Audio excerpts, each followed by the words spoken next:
Welcome back to middle education. आज कक्षा 9वीं के अंग्रेजी का पेपर था और आपको पता है अभ्यास प्रश्न पत्र के सेट नंबर 1 और सेट नंबर 2 से बहुत सारे क्वेश्चन देखे गए हैं। यकीनन जिस स्टूडेंट ने उनको फॉलो किया है उनका यही कहना है कि सर आज मैं बेहद खुश हूं, आप हमें कम समय में बेहतरीन प्रिपरेशन करवा दिए हैं और एग्जाम में टॉपर बनने जा रहा हूं। ये मैं नहीं कह रहा हूं, ये स्टूडेंट स्वयं मैसेज करके कह रहे हैं। और उनका एक मैसेज और था कि प्लीज विज्ञान का भी इसी तरह से तैयारी करवा दीजिए। एंड आपके तैयारी के लिए मैं लेकर के आ चुका हूं विज्ञान का अभ्यास प्रश्न पत्र सेट नंबर 1 और set number 2। Already set number 1 का फुल सोल्यूशन अपलोड है। अगर आपने नहीं देखा तो मिडिल एजुकेशन के यूट्यूब चैनल पर जाइए, वहां से जाकर के देख सकते हैं। इतना ही नहीं, इस वीडियो के एंड में मैं लिंक दे दूंगा, लिंक को टच करके आप सेट नंबर फर्स्ट को अच्छे से देख सकते हो। जैसे ही सेट नंबर फर्स्ट देख लेना तो सेकंड भी देखना है और इसके बाद अंतिम में देखना है बूस्टर डोज।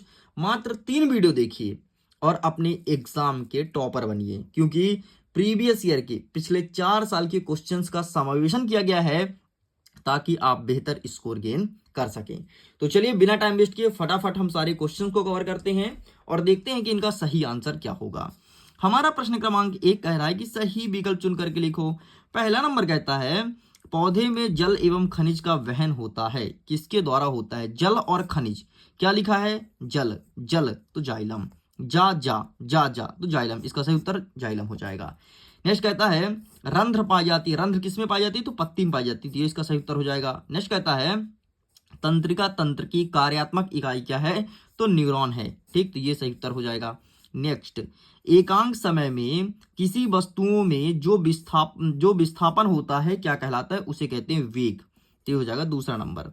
वेग परिवर्तन की दर क्या कहलाती है? तो इसे कहते हैं त्वरण। तो ये हो जाएगा तीसरा नंबर। एंड प्रत्येक वस्तु अपनी अवस्था या स्थिति में परिवर्तन नहीं चाहती, किंतु ऐसे किसी भी परिवर्तन के प्रयास का विरोध करती है। वस्तु के इस गुण को क्या कहते हैं? तो इसे कहते हैं जड़त्व। ठीक, इस प्रकार से यहां के सारे क्वेश्चंस होते हैं कंप्लीट। आगे बढ़ते हैं, देखते हैं खाली स्थान भरिए। पहला नंबर कहता है कि संवेग का एसआई मात्रक क्या है? तो इसका एसआई मात्रक है किलोग्राम मीटर सेकंड इनवर्स, ये है। नेक्स्ट कहता है कि प्रत्येक क्रिया में डैश डैश डैश तथा विपरीत प्रतिक्रिया होती है। तो प्रत्येक क्रिया में बराबर व विपरीत प्रतिक्रिया होती है, ये कहता है न्यूटन का नियम। नेक्स्ट कहता है डैश डैश डैश ने गुरुत्वाकर्षण का नियम दिया था, तो इसे दिए थे न्यूटन साहब ने, तो यहां पर होगा न्यूटन। नेक्स्ट कहता है पृथ्वी द्वारा लगाए जाने वाले गुरुत्वाकर्षण बल को क्या कहते हैं? तो इसे कहते हैं गुरुत्व बल। क्या कहते हैं? गुरुत्व बल। तो यहां पर मैं लिख देता हूं गुरुत्व बल। ठीक। नेक्स्ट कहता है आहार नाल में डैश डैश डैश पेशियां हैं, तो आहार नाल में आरेखित पेशी है, आरेखित पेशी है, ये भी होता है कंप्लीट। छठवां नंबर कह रहा है कि हमारे शरीर में गति के लिए कौन सा ऊतक उत्तरदायी है? तो पेशीय ऊतक उत्तरदायी है, ये होता है कंप्लीट। आगे बढ़ते हैं, सही जोड़ी मिलाइए। आइए देखते हैं फटाफट क्या हुआ। एरोसोल, तो इसका हो जाएगा बादल और कुहासा, ये आमने सामने दिया गया, मतलब पहले का उत्तर। सोल, तो इसका सही आंसर हो जाएगा कीचड़, ये हो गया आमने सामने दिया दूसरे का उत्तर। ताप का मात्रक, तो ताप का मात्रक केल्विन, ये हो जाएगा केल्विन। ठीक है। द्रव्यमान का मात्रक किलोग्राम हो जाएगा, तो ये कर दो किलोग्राम चौथे नंबर पे। लाइसोसोम, लाइसोसोम को आत्महत्या थैली कहते हैं, तो ये कर दो 5वें नंबर पे। एंड कोशिका खोज करने वाला रॉबर्ट हुक था। कंफ्यूज मत होना, कभी कभी पूछता है कि कोशिका की खोज किसने की है? तो रॉबर्ट हुक ने। कभी कभी बोलता है केंद्रक की खोज किसने की है? तो रॉबर्ट ब्राउन ने। कंफ्यूज मत होना, ठीक है। चलिए आगे बढ़ते हैं, नेक्स्ट क्वेश्चन कवर करते हैं। नेक्स्ट हमारा कह रहा है सत्य असत्य बताओ। तो रक्त एवं प्लाज्मा संवाहिनी संयोजी ऊतक है। क्या रक्त और प्लाज्मा संवाहिनी संयोजी ऊतक है? हाँ जी, बिल्कुल सही है। हृदय पेशी ऐच्छिक पेशी होती है? नहीं, ये गलत है। हृदय पेशी ऐच्छिक पेशी नहीं होती। गति का सबसे साधारण प्रकार सरल रेखा है। गति का सबसे साधारण प्रकार सरल रेखा, हाँ, सरल रेखा में गति सबसे सरल है। बल एक अदिश राशि है। अदिश राशि मतलब ऐसी राशि जिसमें केवल परिणाम हो उसे अदिश राशि कहते हैं। तो बल अदिश नहीं बल्कि सदिश है, बल में परिणाम और दिशा दोनों होता है।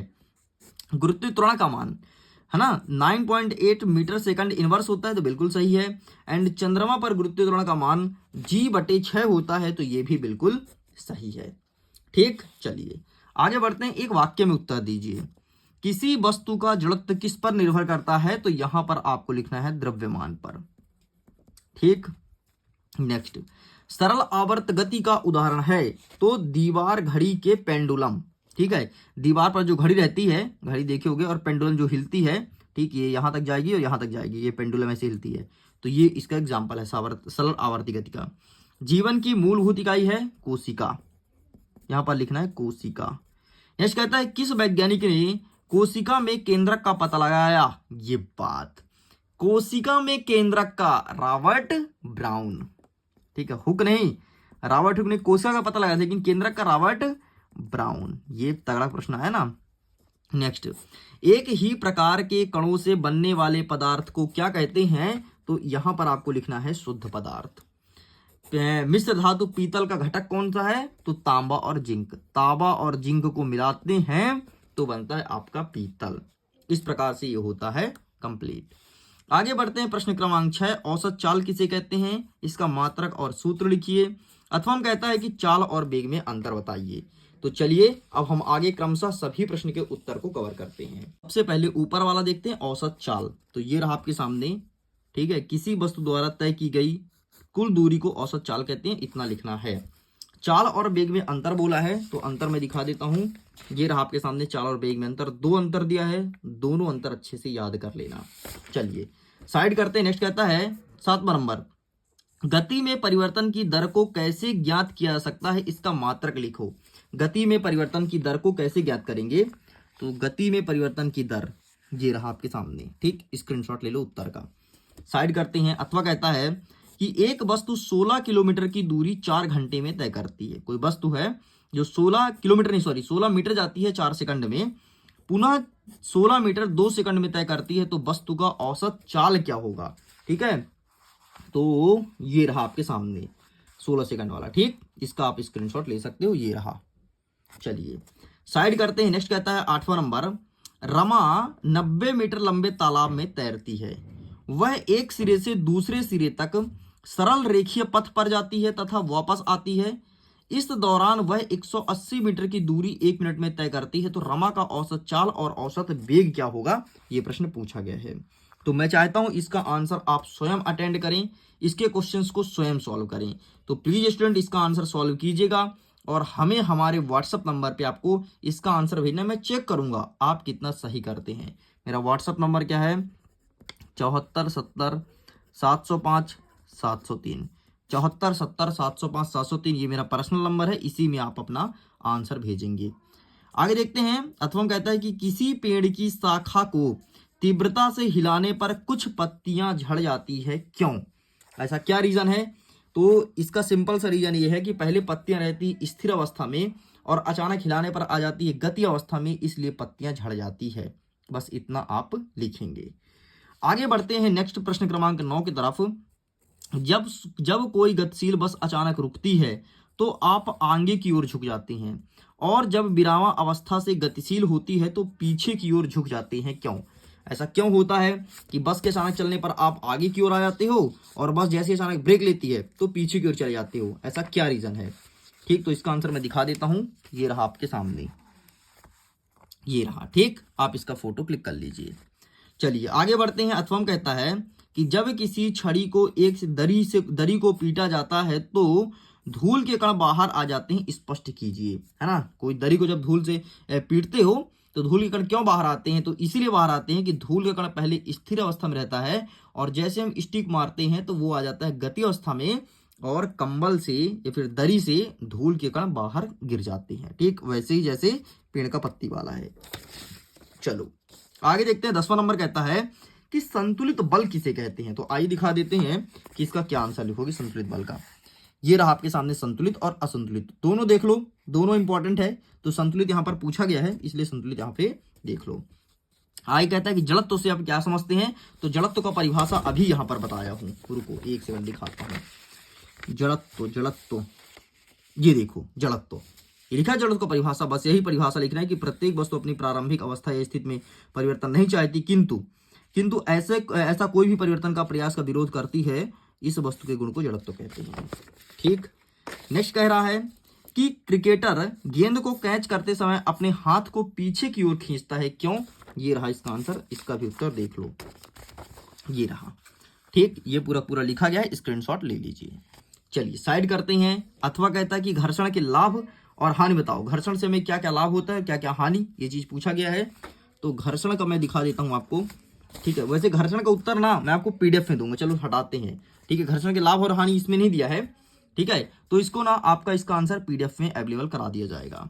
आगे देखते हैं प्रश्न क्रमांक 12, घर्षण बढ़ाने का उपाय क्या होता है? तो सुन लो, पहली बात घर्षण जब भी बढ़ाना है तो ग्रीसिंग करना चाहिए, ग्रीस या तेल डालना चाहिए। दूसरा बात, सतह को चिकना रखना चाहिए हमेशा। ठीक है, तीसरी बात, सतह को हमेशा स्वच्छ और साफ रखना चाहिए। यह है घर्षण बढ़ाने के उपाय, इसके माध्यम से घर्षण बढ़ जाएगा। नेक्स्ट कहता है अथवा में न्यूटन के गति के द्वितीय नियम को गणितीय गणना कीजिए। तो आइए दिखा देते हैं गणितीय गणना कैसे करेंगे न्यूटन की गति के द्वितीय नियम का। ये रहा आपके सामने, ठीक, फोटो क्लिक कर लीजिए। आगे बढ़ते हैं। 13 नंबर कहता है कि न्यूटन की गति के तीनों नियम बताओ। ठीक है, पहला, दूसरा, तीसरा, तीनों नियम पूछा है। तो ये तीनों नियम ना आपको मैं भेज दूंगा, तो आप वहां से इसका आंसर देख लेना, क्योंकि यहां पर इस क्वेश्चन बैंक अवेलेबल नहीं है। ठीक है, तो गति के तीनों नियम का पीडीएफ डाउनलोड कर लोगे तो उसमें अवेलेबल है, उसे यहां से आप देख लेना। नेक्स्ट कहता है कि गुरुत्वीय त्वरण से आप क्या समझते हैं, ये मैं दिखा देता हूँ। ठीक, जो मेरे पास है वो दिखा देता हूँ, जो नहीं है वो पीडीएफ के माध्यम से मिल जाएगा। गुरुत्वीय त्वरण किसे कहते हैं? ठीक है, ये पूछा है ना, तो ये रहा आपके सामने गुरुत्वीय त्वरण। एक सेकंड, कौन सा प्रश्न है?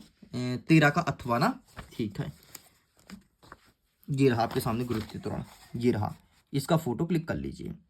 ठीक, चलिए साइड करते हैं। मुक्त पतन क्या है? ये तो यहीं पर है भाई, देख लो, गुरुत्वीय त्वरण के ऊपर ही है। चलो ये भी कंप्लीट होता है।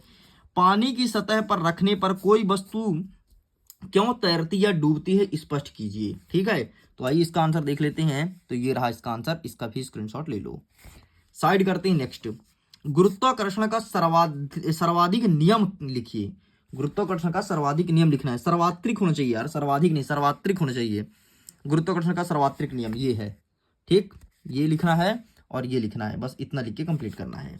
आगे बढ़ते हैं। आर्कमिडीज का सिद्धांत क्या है, ये भी देख लो। आर्कमिडीज का सिद्धांत ये रहा। ठीक, ये स्क्रीनशॉट ले लो। चलिए आगे बढ़ते हैं। 16 नंबर कहता है कि क्या कारण है कि लोहे की एक छोटी सी कील पानी में डूब जाती है जबकि लोहे से बनी हुई जहाज पानी में नहीं डूबती है, इसका कारण बताना है। तो आइए दिखाते हैं इसका आंसर। लोहे की कील ये है 9 नंबर का तो उत्तर, फोटो खींच लो।